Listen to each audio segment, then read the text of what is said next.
आज के वीडियो में हम देखने वाले हैं जावास्क्रिप्ट में इवेंट्स क्या होते हैं। इवेंट्स होते हैं एक्शंस जो कि परफॉर्म किए जाते हैं किसी इनपुट के जवाब में। यूज़र माउस मूव करके या माउस क्लिक करके अगर इनपुट देता है तो उसके जवाब में जावास्क्रिप्ट क्या रिस्पॉन्ड करती है वो इवेंट होता है। यूज़र अगर कीबोर्ड में की प्रेस करके कुछ इवेंट इनपुट देता है तो उसके इवेंट में उसके आउटपुट में जावास्क्रिप्ट क्या रिस्पॉन्स देती है वो होते हैं इवेंट्स। कुछ कॉमन इवेंट्स जो होते हैं उनके मैं नाम लिख देता हूँ। On click, on double click, ये जब होंगे जब यूज़र माउस से क्लिक करेगा। माउस मूवमेंट के जो इवेंट्स होते हैं on mouse over, on mouse out.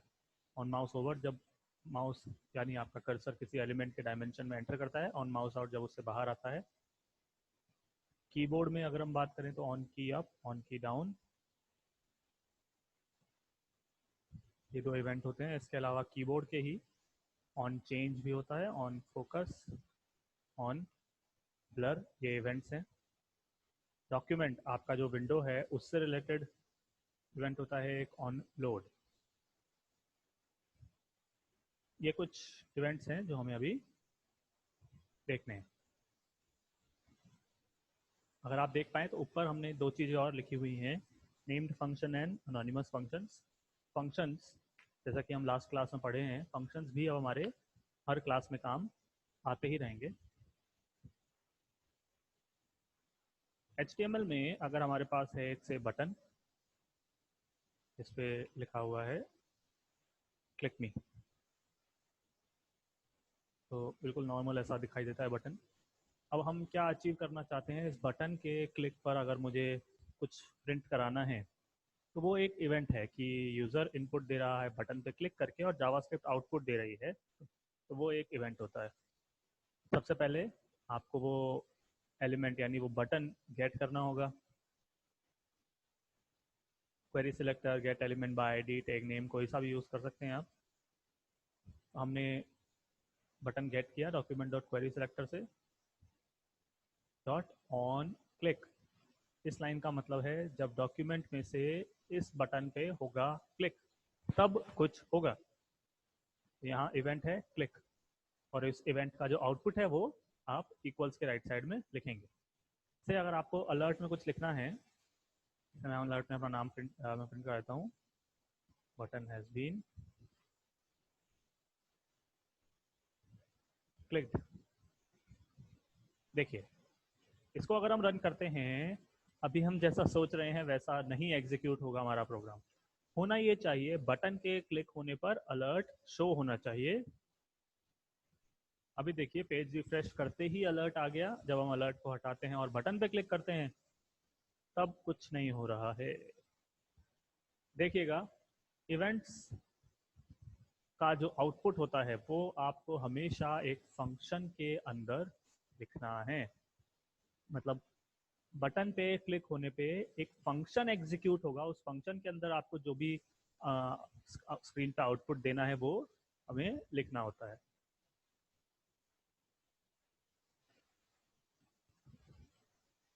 तो मैंने कहा प्रिंट मैसेज नाम का फंक्शन चलेगा। ध्यान रखिएगा यहाँ पे ये बिना कोट्स में आएगा और बिना पैरेंथेसिस के आएगा, ऐसे ही चलेगा। इस लाइन का मतलब है बटन पे क्लिक होने पर इस फंक्शन के अंदर का कोड एग्जीक्यूट करें। तो फंक्शन की डेफिनेशन हमें लिखनी पड़ेगी, प्रिंट मैसेज अलर्ट। यहाँ हम वो लिख देंगे जो हमें टेक्स्ट बटन के क्लिक पे प्रिंट कराना है, इस तरीके से। अब जैसा हम सोचते हैं बिल्कुल वैसा ही हमारा प्रोग्राम एग्जीक्यूट होगा। देखिए रिफ्रेश करते ही कुछ नहीं आया, और जब मैंने बटन पे क्लिक किया तब ही हमारा आउटपुट आ रहा है, यानी अलर्ट बॉक्स आ रहा है। जितनी बार आप क्लिक करेंगे उतनी बार आउटपुट आता रहेगा। जितने भी इवेंट्स हैं उनके क्लिक पे हमें फंक्शन एग्जीक्यूट करवाना है, फंक्शन को कॉल करवाना है। वापस से अब मैं अगर आपको पेज के टॉप पे लिखी हुई लाइन पे लेके चलूँ, नेम्ड फंक्शन, अनोनिमस फंक्शन, दो तरह के फंक्शन लिखे हुए हैं। नेम्ड फंक्शन जिनके नाम होते हैं, पिछली क्लास में जितने भी आप फंक्शन देखे थे वो सारे नेम्ड फंक्शन हैं। हालांकि जावास्क्रिप्ट में एक और फंक्शन बहुत फेमस है, अनोनिमस फंक्शन, अनोनिमस का मतलब होता है कोई ऐसी चीज जिसका कोई नाम नहीं है, बेनामी या गुमनाम। इवेंट्स में भी और वैसे भी अनोनिमस फंक्शन बहुत कॉमन है, बहुत पॉपुलर हैं। मतलब देखिए यहाँ मैंने दो अलग अलग लाइनें लिखी हैं, एक ये और फिर एक ये। हालांकि ये सारा काम मैं एक ही लाइन में कर सकता था। देखिए गलत नहीं है जो ऊपर लिखा हुआ है, क्योंकि एग्जीक्यूट तो हो ही रहा है।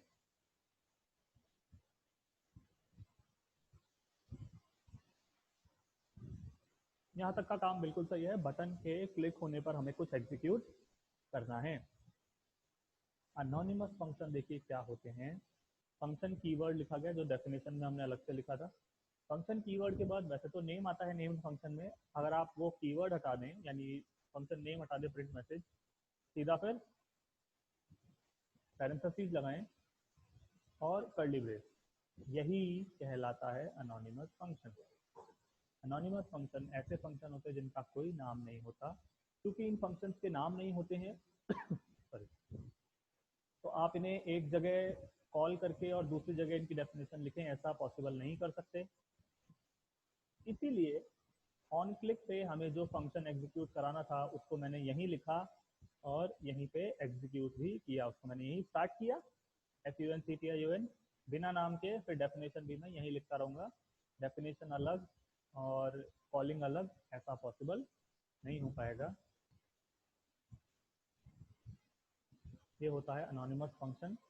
आउटपुट में आपको कोई चेंज दिखाई नहीं देगा, आउटपुट देखिए बिल्कुल वैसा ही चलता जा रहा है।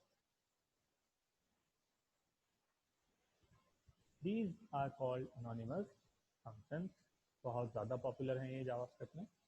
ऑन क्लिक, अगर आप चाहते हैं यही चीज़ सिंगल क्लिक पे ना हो के डबल क्लिक पे हो, तो आपको चेंज बच्चा सा करना है, ऑन क्लिक की जगह DBL क्लिक या डबल क्लिक। देखिए जो काम पहले एक सिंगल क्लिक में हो रहा था वो अब दो बार क्लिक करने पर होगा, डबल क्लिक से होगा।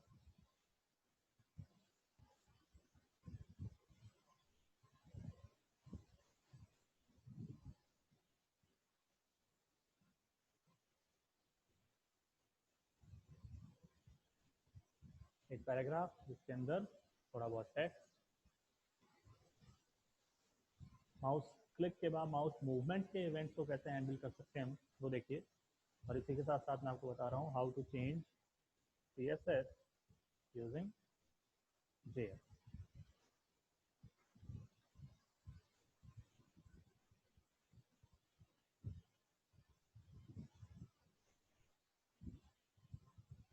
पैराग्राफ हमने सेलेक्ट किया, उस पर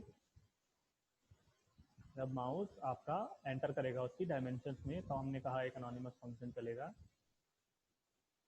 हम जैसे ही पैराग्राफ में माउस एंटर करेगा उस पैराग्राफ का कलर चेंज कराएंगे, उस पैराग्राफ पे बॉर्डर लगाएंगे। CSS चेंज करनी, यानी उसकी जब भी आपको CSS चेंज करनी होती है किसी एलिमेंट की, आपको लिखना होता है एलिमेंट का नाम, एलिमेंट टारगेट करना होता है, जिस भी तरीके से करें, query selector, gate element by tag name वगैरह वगैरह, डॉट स्टाइल कीवर्ड डॉट वो पर्टिकुलर प्रॉपर्टी जिसे आपको चेंज करना है। बॉर्डर करना है तो border, margin, padding, font size, colour वगैरह वगैरह जो भी है। इक्वल टू के बाद जैसी वैल्यू आप उसकी चाहते हैं वो, मल्टीपल वैल्यू चेंज करनी है तो आपको मल्टीपल बार डॉट स्टाइल करके लिखना पड़ेगा।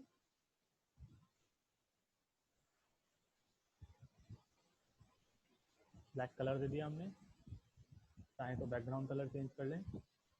हाँ देखिए जितनी भी प्रॉपर्टीज जिनके CSS में हम डैश करके लिखते आए थे, तो बैकग्राउंड डैश कलर, जावास्क्रिप्ट में वो ऐसे कैमल केस में लिखी जाएंगी। तो हमने लिखा है पैराग्राफ पे जैसे ही आप माउस लेके जाएंगे उस पर बॉर्डर लगेगा, कलर लगेगा एंड बैकग्राउंड कलर अप्लाई होगा। पेज हमने रिफ्रेश किया, जैसे ही हम माउस लेके गए ओके, बैकग्राउंड कलर वगैरह अप्लाई नहीं हुआ।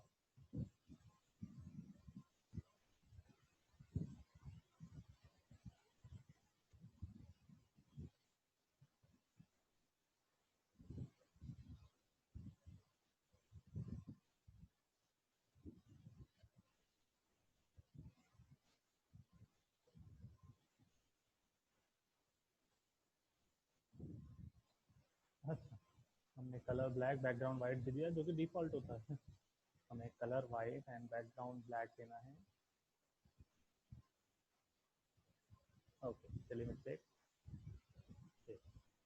बट अब बाहर निकलने पे ये हटता तो और अच्छा लगता।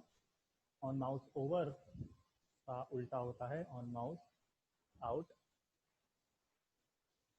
आप चाहें तो ऑन माउस आउट पे चीज़ों को उनकी डिफ़ॉल्ट वैल्यू में ले जा सकते हैं। Colour none, sorry border none, colour black होता है बाय डिफ़ॉल्ट और background colour by default white होता है। वाइट ऑन माउस ओवर जब माउस आता है, ऑन माउस आउट जब हटता है।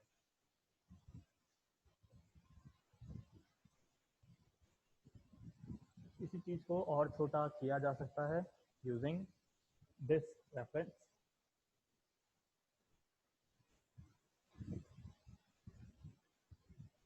दिस काम बिल्कुल वही होगा जो पहले हो रहा था। देखने में और लिखने में अब हमारा काम इससे आसान हो जाता है। देखिए दिस का क्या मतलब होता है, क्योंकि इस एग्जांपल में हम पैराग्राफ पर माउस ओवर कर रहे थे, पैराग्राफ पर ही माउस आउट कर रहे थे, यानी कि जिस एलिमेंट पे इवेंट अकर हो रहा है उसी एलिमेंट में चेंजेस भी हो रहे थे। जब भी ऐसा होता है कि जिस एलिमेंट पे आप कोई भी इवेंट परफॉर्म हो रहा है माउस का या कीबोर्ड का, माउस ओवर, माउस आउट या क्लिक या की अप की डाउन, वो इवेंट होने के बाद उसी सेम एलिमेंट में अगर आपको कुछ किसी प्रकार का चेंज करना है, चाहे CSS में चेंज करना है, चाहे टेक्स्ट में चेंज करना है, तो आप बार बार एलिमेंट को गेट करने के बजाय कीवर्ड यूज कर सकते हैं दिस। क्या मतलब है इसका? हमने कहा पैराग्राफ पे जब माउस ओवर होगा तब बॉर्डर चेंज होगा किसका? दिस, यानी उसी पैराग्राफ का। यानी पैराग्राफ पे माउस ओवर होने पे कलर चेंज होगा किसका? दिस, यानी इसी पैराग्राफ का। क्योंकि जिस पे लगा रहे हैं एंड जो लगा रहे हैं वो दोनों सेम हैं, तो ऐसे केस में आप दिस का इस्तेमाल कर सकते हैं।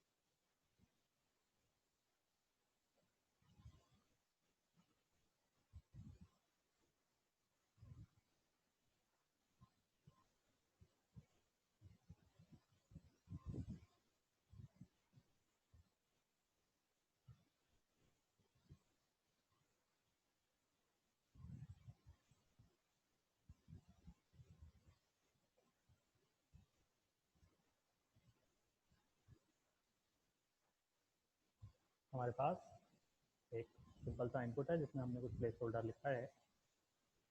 देखिए हम इस पर हम क्या कर रहे हैं, कीबोर्ड के कुछ इवेंट्स हम देख रहे हैं।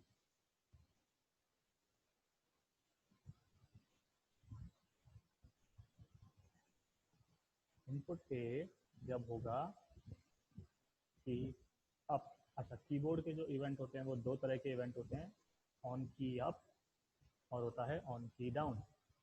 ऑन की डाउन जो है वो हम हार्डली कभी इस्तेमाल करेंगे, क्यों वो बता देते हैं। हम ज़्यादातर ऑन की अप ही इस्तेमाल करेंगे। ऑन की डाउन होता है जब आप कीबोर्ड में कोई की को प्रेस करते हैं और वो नीचे चली जाती है, उस समय पे इवेंट ट्रिगर होता है ऑन की डाउन। ऑन की अप तब चलता है जब वो की नीचे जाने के बाद जब आप उसे छोड़ते हैं तो वो की दोबारा ऊपर आती है, तब ऑन की अप इवेंट जो है वो ट्रिगर होता है। क्यों ऑन की डाउन इवेंट नहीं चलता है वो बताने के लिए पहले मैं आपको एक बार ऑन की अप समझा देता हूँ कि वो कैसे काम करता है। हमने कहा इनपुट में जब क्लिक होगा, इनपुट पे जब आप लिखेंगे कुछ, उसमें जैसे ही कोई की दब के वापस ऊपर आएगी तो ये फंक्शन जो है वो एग्जीक्यूट होगा।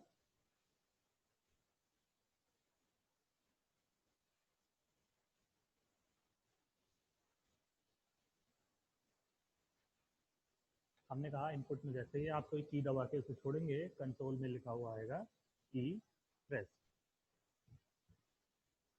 अभी देखिए कंट्रोल एकदम खाली है। जब हमने इनपुट में क्लिक किया, जैसे ही हमने की दबाई, देखिए जब तक मैं दबाया जा रहा हूँ कुछ नहीं हो रहा है। जैसे ही मैं की दबाने के बाद छोड़ूंगा, नीचे कंट्रोल में लिखा आया की प्रेस। मैंने बैक स्पेस दबा रखा है, अभी वो सारा हट रहा है।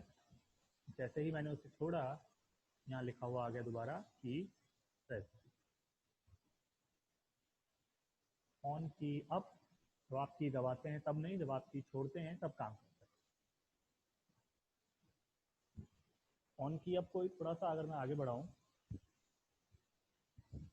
HTML में एक हमने एक पैराग्राफ ले लिया जिसके अंदर हमने कुछ लिखा नहीं है। आपको वो HTML पेज पे यानी ब्राउजर में दिखाई नहीं देगा क्योंकि ब्लैंक एलिमेंट है।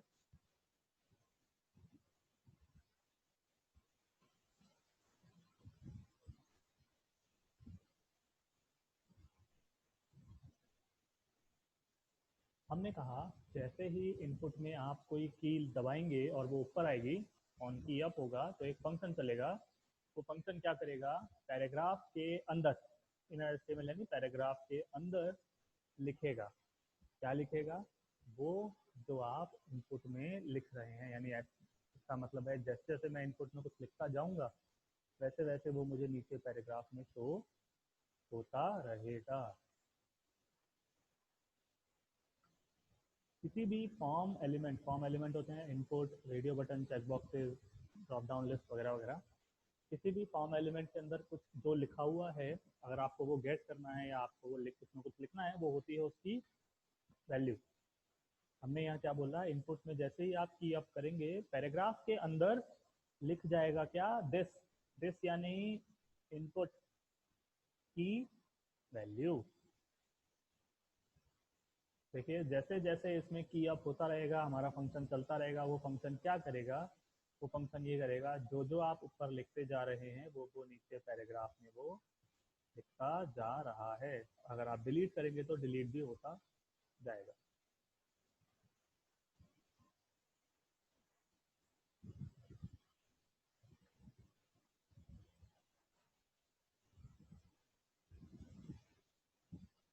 ये देखिए, देखिए मैंने आपको थोड़ी देर पहले बोला ऑन की डाउन जो है हम ज़्यादा इस्तेमाल नहीं करते हैं। उसका रीज़न क्या है, ऑन की डाउन जो है वो स्लो चलता है ऑन की अप से। अगर मैं ये सेम प्रोग्राम ऑन की डाउन से बनाता हूँ, ऑन की अप में क्या हो रहा था, जैसे मैं लिख रहा था एफ तो नीचे प्रिंट हो रहा था एफ, मैंने लिखा यू प्रिंट हुआ यू, एल तो एल, एल तो एल। वही चीज़ अब मैं दोबारा करता हूँ, मैंने लिखा एफ तो आप देखेंगे अभी कुछ प्रिंट नहीं हुआ है। मैंने सेकेंड लेटर लिखा, अब नीचे फर्स्ट लेटर प्रिंट हुआ है।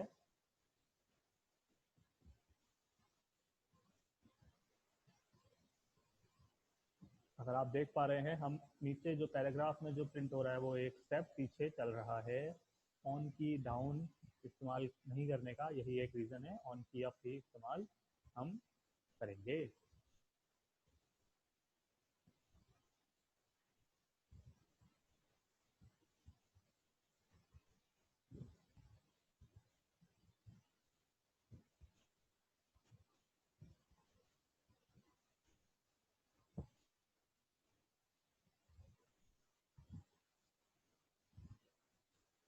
बाकी के इवेंट्स जो है वो हम नेक्स्ट वीडियो में पढ़ेंगे। Thank you.